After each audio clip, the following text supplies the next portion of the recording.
अस्सलाम वालेकुम जी।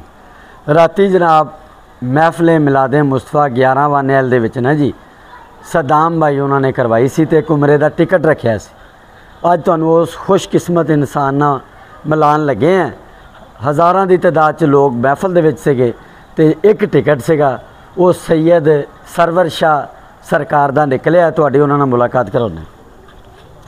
अस्सलाम वालेकुम जी, की हाल चाल है? बहुत बहुत मुबारक होवे जी तुहाडे टिकट निकलिया उमरे का राती। हैं जी, इत्थे किसी शायर ने लिखा जी, जाते वही है जिनको सरकार बुलाते हैं। पैसे वाले तो बड़ी दुनिया फिरदी है तो रात भी महफिल च बड़े बड़े बंदे सीगे। जाते वही हैं जिनको सरकार बुलाते हैं। महबूब मिठल मन 18 दी, महबूब मिठल मन 18 दी, क्या बात मेरी सरकारां दी। तो बहुत बहुत मुबारक होवे जी। थैंक यू जी, थैंक यू।